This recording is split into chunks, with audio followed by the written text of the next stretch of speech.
네, 반갑습니다.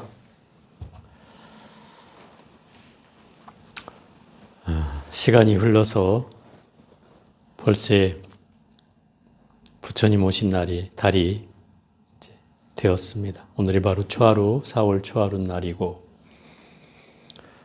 제가 여러분한테 공지해드린 것처럼 부처님 오신 날을 어떻게 하면 더 잘 맞이하고 어떻게 하면 더 뜻깊게 이 부처님 오신 달을 보낼까 생각해서 수고동참이라는 이름으로 여러분한테 이제 공지를 올리고 쉽게 말하면 봉사를 해줄 것을 이제 공지를 했는데, 제가 이제 부처님 말씀 가운데 이 봉사라는 말 대신해서 쓸 수 있는 말이 뭐가 있을까 이렇게 찾다가 제가 기억 끝에 찾아낸 게 바로 이 수고동참이라고 하는 말이었습니다. 좀 이따 설명을 하기로 하고, 부처님께서는 이 생로병사라고 하는 괴로움을 벗어나고자 출가를 하셨고, 그 생로병사라고 하는 건 인간이 겪고 있는 가장 중요한 괴로움이죠. 근본적인 괴로움이에요. 이 외의 괴로움들은 부수적인 것들이고, 실제로는 이 괴로움에서 다 시작된다라고 할 수 있습니다. 첫째는 태어나는 괴로움이고, 또 늙는 괴로움이고, 병드는 괴로움이고, 죽는 괴로움이죠. 이것을 피할 자는 세상에 단 한 사람도 없습니다. 아무리 영생을 부르짖는 사람이라 하더라도 이 고통을 벗어날 수 있는 사람은 단 한 사람도 없습니다. 물론 그걸 부정하는 사람도 있습니다. 다 교주나 영생을 외치는 사람들은 절대 죽지 않는다고 하죠. 그렇지만 부처님이 선언했습니다. 누구나 죽지 않는 자는 없다. 부처님도 돌아가셨습니다. 다만 부처님이 이 생로병사를 해결한 방법은 삶과 죽음의 문제가 아니라 생로병사에 대한 괴로움을 해결했다는 뜻입니다.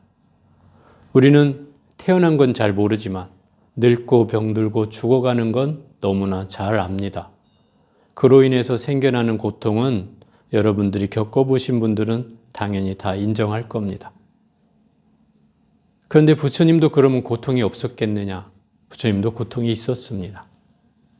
때로는 하혈을 하셨고, 때로는 아파서 자리를 펴고 누우신 적도 있고, 또 그런 적이 많습니다.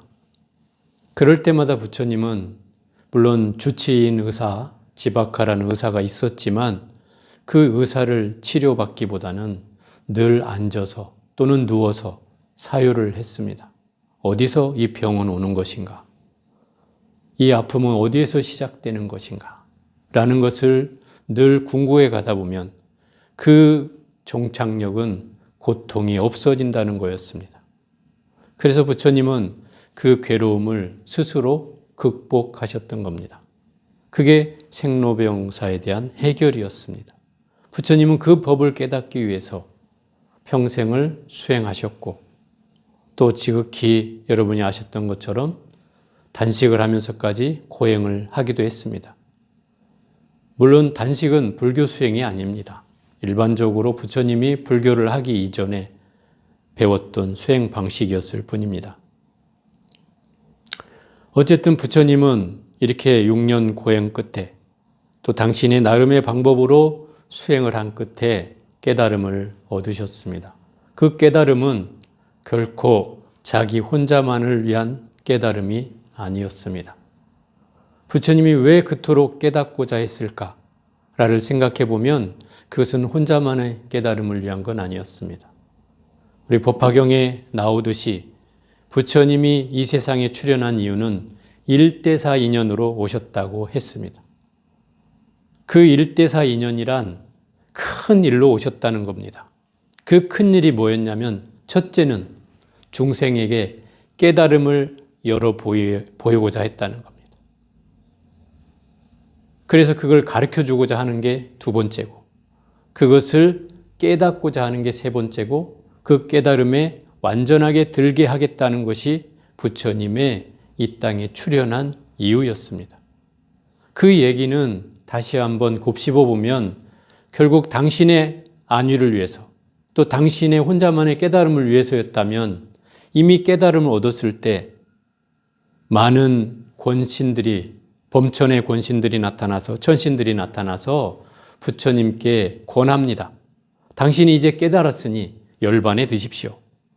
굳이 이 세상에 있어야 될 의미가 없어졌습니다. 이러한 권청에도 부처님은 한사코 그거를 거부했던 이유는 내가 바로 이 땅에 온 이유가 있다. 그것은 바로 중생을 구제하기 위해서이다. 중생을 깨닫게 하기 위해서이다. 중생을 괴로움으로부터 벗어나게 하기 위해서이다라고 부처님은 누누이 말씀하시고 계십니다. 그래서 불교는 괴로움을 해결한 종교다. 이렇게 해도 과언이 아닐 정도입니다. 그러면 그 괴로움은 부처님은 해결했다고 하는데 나한테 괴로움이 남아있다면 그것은 그러면 해결이 안 되겠죠. 부처님의 해결 방법은 바로 그 괴로움이 어디서 오는가였습니다. 그 괴로움이 어디서 오는가? 이걸 쫓아가다 보면 그 괴로움의 그 근원은 바로 집착에서 온다는 사실을 부처님이 발견했습니다. 무언가를 천착하고 무언가를 계속 골몰이 생각하게 되면 거기에는 괴로움이 따른다는 거였습니다. 생각이 많아도 괴로워지고, 그죠? 몸이 부산하게 움직여도 몸이 또한 괴로워지고, 어쨌든 이 생로병사의 고통을 벗어날 자는 없었습니다. 그렇기 때문에 생로병사를 벗어나는 것이 해결이 아니라 그로 인해서 생겨나는 괴로움을 부처님은 해결했다는 겁니다. 그것이 불교의 특징이라고 할 수 있습니다. 결국 부처님은 중생을 깨우쳐 주기 위해서 또 다른 사람을 위해서 그렇게 해왔던 행위가 바로 자비였습니다. 불교의 자비는 크게 자와 비로 나누고 자는 사랑을 주는 것, 비는 고통을 덜어주는 것, 이것이 자비의 개념입니다. 그래서 이 자비라는 말은 사랑으로 대치될 수 있는 말이 아닙니다. 너무나 큰 말이기 때문에 고통을 덜어주는 말과 또 사랑을 더불어 주는, 기쁨을 주는 말이 함께 붙어 있는 말이어서 이 말을 사랑으로만 풀어서는 되지 않습니다. 그 말이 이해가 되지 않습니다. 그래서 이 자비라는 말에는 그런 의미가 담겨 있습니다. 그래서 우리가 대자대비라고 하는 말을 쓰기도 하고 그 중에 또 떼어내서 대비라고 하는 말 쓰기도 합니다. 또 경전회를 제가 찾다 보니까 부처님을 법을 이어서 살았던 보살님들은 주로 중생의 고통을 대신 받겠다고 선언하신 분들입니다. 중생의 괴로움을 대신하겠다고 하는 말이 바로 그 수고라는 말에 담겨 있는 의미입니다. 우리는 늘 함께하면서 수고하셨습니다. 수고했습니다. 수고합니다. 라는 말을 잘 배우지만, 잘 또 부르지만 정작 이 말이 어디서 왔는지는 잘 이해하지 못합니다. 수고라는 말은 고통을 받는다는 뜻입니다. 단순하게 생각하면 아이고 고생하십니다. 이런 뜻이 되겠죠. 그렇지만 여기에 대수고라는 말이 있습니다. 이게 불교 경전에 나오는 말인데 대수고라는 말은 고통을 대신 받는다는 겁니다. 그게 대수고입니다. 누가 고통을 대신 받습니까? 바로 보살이 대신 받는다는 거죠. 중생이 괴로워할 때 관세음보살을 부르고 지장보살을 부르고 이렇게 보살님들을 부르면 그 보살님들이 나타나서 내 고통을 덜어준다는 말이겠죠.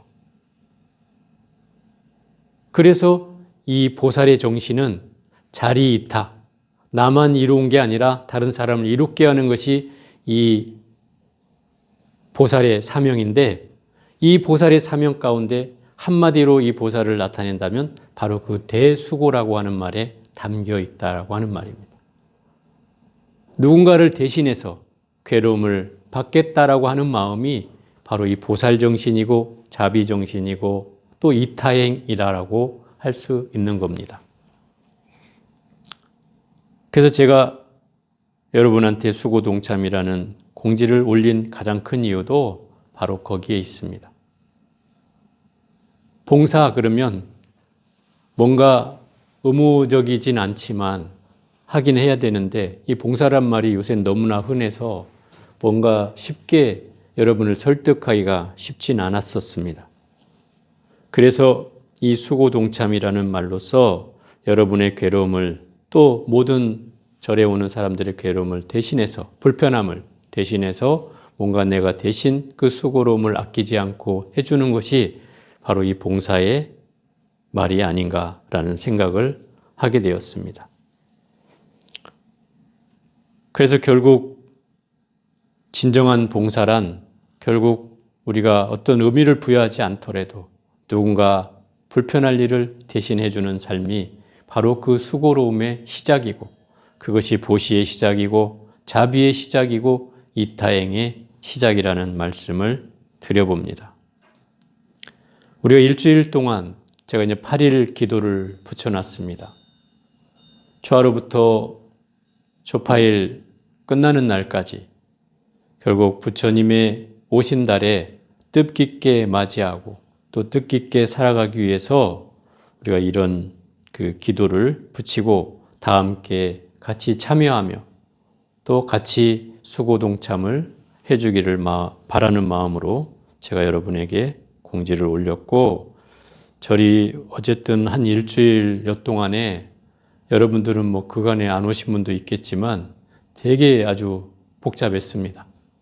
심지어 제가 여기서 기도를 못하고 1층에서 기도를 할 만큼 이 안에 뭐 정리 정돈을 하느라고 어제 밤까지 아주 수고로움을 다 했습니다. 뭐 여러분들은 그냥 와서 뭐가 변했지? 뭐가 달라졌지? 별로 신경이 안 쓰일지 모르지만 엄청난 변화가 있습니다. 제일 눈에 띄는 게 뭡니까? 등. 그래. 이 등은 하여튼 심혈을 기울여서 어디입니까? 저 큰 조명가게 가가지고 이 조명을 사왔어요. 우리는 원각의 깨달음을 상징해야 되기 때문에 그래서 이 원을 우리 원각경을 읽는 사찰 아닙니까? 그죠?